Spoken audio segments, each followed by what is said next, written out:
Thank you all for being here today for this very important announcement. Before we get started, I think it is appropriate, even though I forgot to wear my purple, to wish our Colorado Rockies the very best tonight as they go win the wild card game. Not so long ago, my team and I participated in more than 40 conversations around race and justice with residents of our great city. Time and again, we heard about the importance of youth voices, a desire to increase engagement between members of the community and police officers, and a recognition of the community's accountability to affect change. And while we have worked hard in Denver to participate in the tough conversations and come together, the sad reality is that there are strong forces working to divide us. We are gathered here today to say no. We are here today to ask the residents of our great city to come together to help us build a more inclusive and accepting community, one conversation at a time. We are here today to kick off Denver Talks, which many of the people here today have been working on all year long. With Denver Talks, we are asking residents of Metro Denver area to read the book, Citizen, an American lyric by MacArthur Fellow Claudia Rankine, and then talk about it with your neighbors, your friends, your kids, your book club, your church, your family, and whoever you can come in contact with. As I was thinking about this today, I thought it'd be important to really challenge our community to think outside the box, not only to read this book and then maybe talk to someone you know, but to read this book and talk to someone you don't know, who maybe doesn't look like you. For example, if a Baptist church got together with a mosque, a Muslim mosque, or a synagogue, if a Catholic church got together with an AME, if a neighborhood decided to pull together a small group, say Stapleton, and talk to residents from Montbello or Baker, to really challenge ourselves to think outside the box. So why Citizen? More than a dozen cities across the country have chosen the book for the National Endowment for the Arts Big Read. And while we thank the NEA for partnering with us on Denver Talks, we have something even bigger in mind here in Denver. We have chosen Citizen for its power to foster reflection and dialogue. Claudia Rankine says, "I love language because when it succeeds for me, it doesn't just tell me something. It enacts something. It creates something. And it goes both ways. Sometimes it's violent, sometimes it hurts you, and sometimes it saves you." Over the next 6 weeks or so, Denver Talks will distribute more than 1,200 copies of the Citizen to Metro area residents. We'll host a number of book discussions, art events, guest talks, and more. And we're going deep too. All of my appointees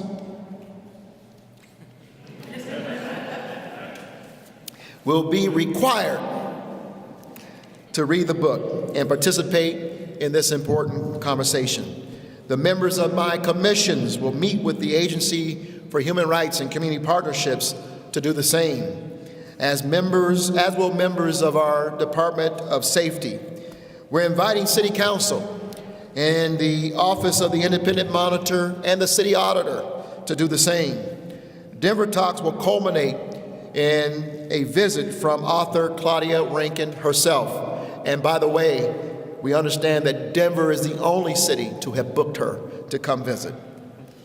And she will join me in 2 free community conversations, one at Betcher Concert Hall and another with students at our area campus. I want to thank our partners, including Metropolitan State University, Denver Public Schools, the Denver Foundation, Denver Public Library, and the Denver County McDonald restaurants throughout the Denver County.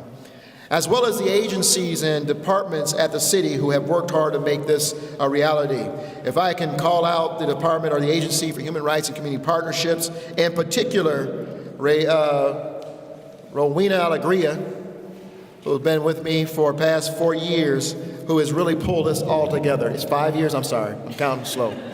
I'm a slow counter. Thank you, Rowena, for all your tremendous work on this effort, and to the entire Agency of Human Rights and Community Partnerships. Also, Arts and Venues, Diversity, Equity, Inclusive Initiative, my Community Affairs team, the Office of Children's Affairs, and the Department of Safety. I see Manager of Safety, Stephanie O'Malley here. Because of them, there are many ways to participate in Denver Talks, and you can find out about all of them at denvertalks.org or at your local McDonald's restaurant, which we'll tell you more about in just a moment. You can pick up copies of The Citizen at Denver Public Library, including ebooks, audiobooks, and book club kits that include 6 books and a discussion guide. Our goal is to build a more inclusive and accepting community. To do that, we need to have the courage to confront the biases and behaviors that keep us apart. These are not going to be easy conversations, and they're not meant to be. But now more than ever, and I think you all will agree with me, we need to tear down the barriers that divide us and build connections that unite us. And so let me thank you all for being here today and tell you how excited I am that we are going to pull together this city, one book at a time, one discussion at a time. And let me just remind everyone, Denver didn't just start this. We didn't start it with what's going on in the NFL. We didn't start it when President Trump was elected. We didn't start this with one incident after the other in the city of Denver, throughout this country. We started this conversation almost 2 years ago, and we've had some almost 3 years ago. See, I told you I count slow. We have had some unbelievable conversations, and the young people have been some of the most powerful voices in helping us to understand the power we have by coming together and having these conversations. So I want to encourage folks, and I hope we see we're able to highlight some very unique and dynamic experiments that happen throughout the city to have conversations around these issues. With that, let me bring up Michael Henry. He's the executive director of our Denver's own Lighthouse Writers Workshop and a key Denver Talks partner. Michael? Thank you.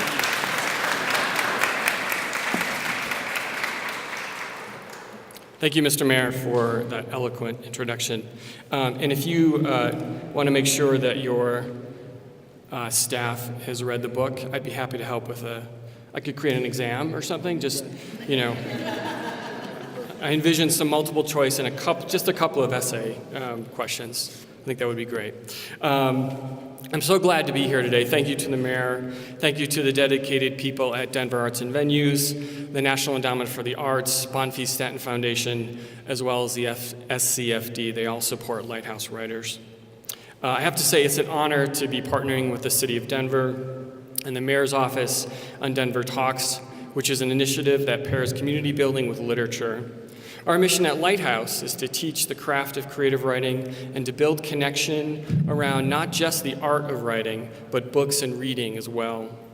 Along those lines, Denver Talks is vitally important, for Citizen is not only skillfully written, unforgettable as a book, it's a book that demands us to have deep, honest conversations about race, equity, and oppression. To this end, as the mayor said, over the next 6 weeks, at Lighthouse, we have a full slate of book talks, writing sessions, performances, and gatherings with a host of collaborators and communities. Partners in this endeavor include other arts organizations, book clubs and bookstores, folks experiencing homelessness and writers in local prisons, the young and the old, art museum patrons and artists themselves, spoken word performers and published writers, everyday workers, professionals, and professors, as well as communities of color and white folks too. Our goal is to have the entire city reading this book and discussing its themes, messages, and truths, because like all great books, Citizen teaches us how to be compassionate and understanding as human beings by showing us the sometimes grim costs of ignorance and apathy. In other words, books like Citizen are containers of wisdom. They allow us to vicariously experience what it's like to be another person, a person other than ourselves, or sometimes a person just like us. Good books like Citizen let us say, yes, that's exactly what it's like. Or, now I see, now I can at least try to understand what it was like. With this book and the conversations that are planned, Denver Talks aspires to build deep bonds of empathy and connection, something I think we all want to see more of in our current day. So thanks for listening to me. It's my pleasure now to introduce Alan Smith from Denver Public Schools.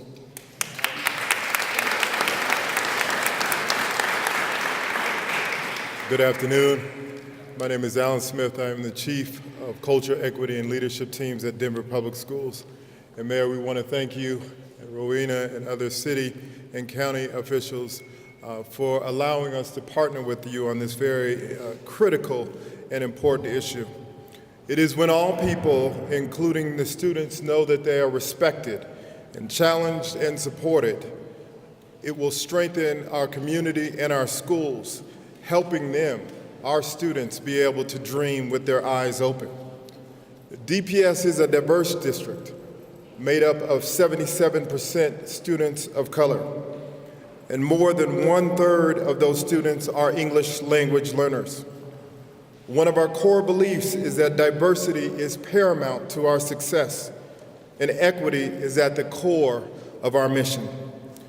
Here is how we have started efforts and continuing efforts in DPS to make sure we have a more diverse, equitable, and inclusive school district. We are creating systems of equity to ensure the success of our students and our teachers, including tiered supports that direct additional resources to our highest need schools.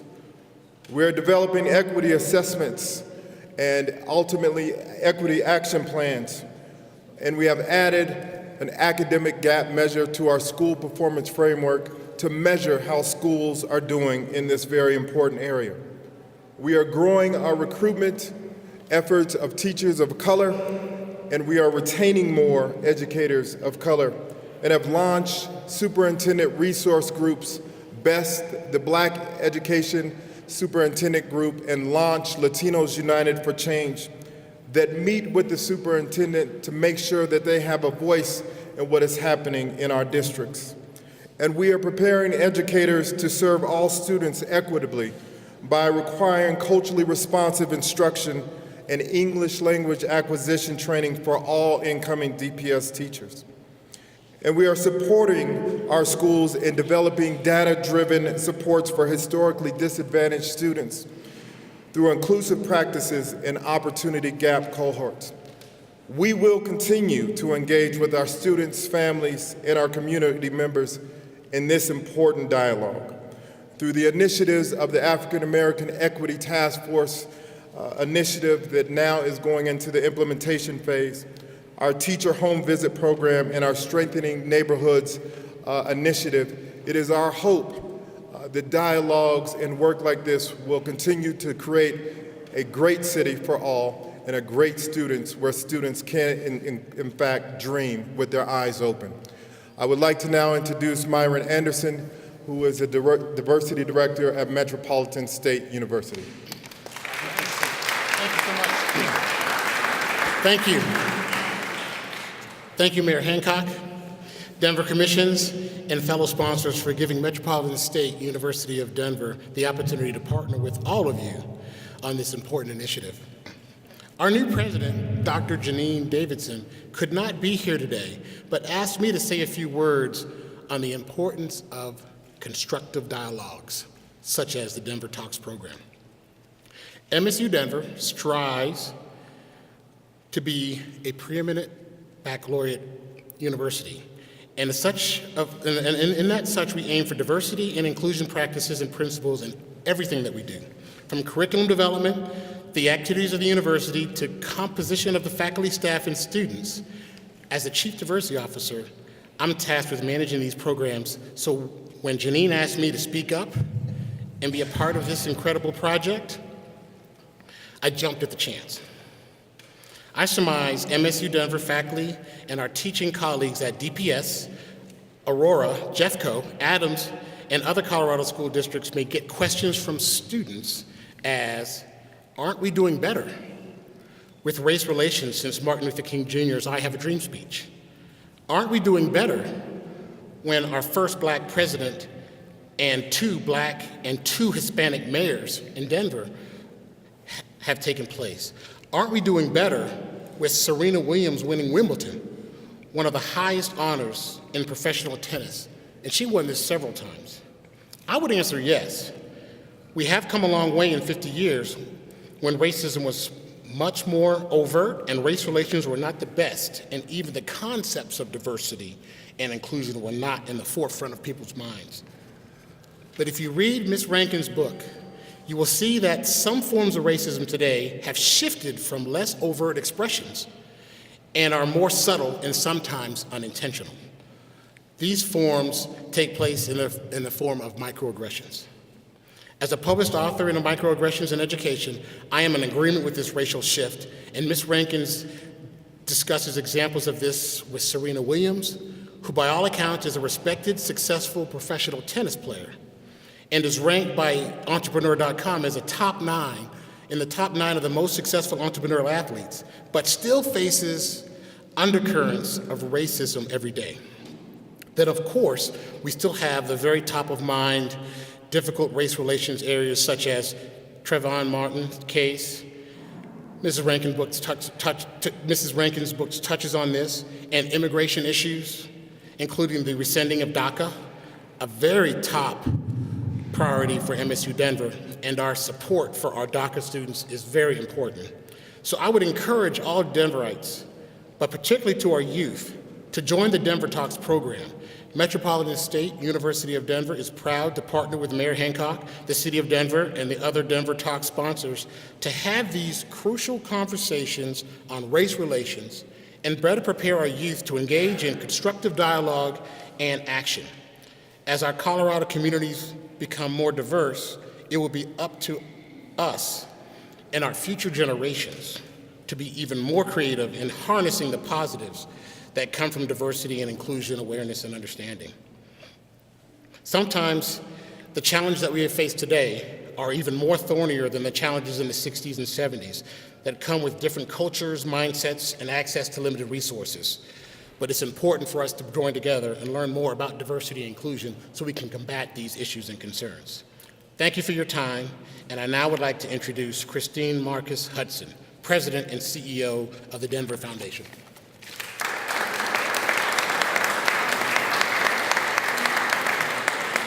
Thank you. On behalf of the Denver Foundation, we are very pleased to be a partner in this effort. For more than 20 years, the Denver Foundation has been guided by the core values of increasing inclusiveness and equity in Metro Denver. We believe that racial inequity is at the root of disparities in access to basic human needs, economic opportunity, education, and academic achievement. We work to make tools for achieving success accessible to more members of our community with the vision that one day there will be no advantage or disadvantage predictable by race or ethnicity. We are happy to support a citywide conversation about race. Engaging in conversations with people with different passions, cultures, and experiences is the first step in creating the authentic connections and relationships necessary for all of us to work together to remove these barriers to racial equity. The Denver Foundation is also committed to resident engagement and community leadership, and we support the City of Denver in its efforts to talk with and listen to members of our communities most impacted by racial inequity. We hope that this is an ongoing two-way dialogue that cements a foundation for long-term community change. Conversation is an important approach to raising awareness, but it must be paired with both intentional practice and policy change. We hope our friends in the public sector will lead on that front with active support from the philanthropic community. We hope there are many opportunities for the Denver Foundation and the City of Denver to work together to meaningfully elevate and address fundamental barriers to equity, equality, and justice. And we look forward to working with all of you to build a Metro Denver where opportunity is accessible to everyone. And now I'd like to introduce Jason Lesnow, owner and operator of McDonald's. Thank you. Thank you. Good afternoon. My name is Jason Lesnow, and together with 70 of our other local Colorado McDonald's owner-operators across the city, we would like to thank the mayor for being able to be part of this powerful program, Denver Talks. McDonald's is dedicated to the communities in which we live, and here together we like to support everything and anything we can do within the community. I live here in this community, my children go to school in this community, and we all support it as hiring our employees from within this community. Literacy is extremely important to me, my family, and my McDonald's family. Together, my daughter and my son read every night. It's something that we love to do together. We are proud to be a part and a partnership of Denver Talks, as well as the One Book for Colorado Literacy Program. Thank you again so much for the partnership. We appreciate being able to be part of this and to help. And we had, that flyer, this is what is going to be posted in all of our restaurants throughout the Denver Metro. And it's going to be filled up. It has bookmarks and everything that they'll need to come to the store to get information. So once again, thank you, Mayor. We really appreciate being a part of this. Thank you so much. Thank you.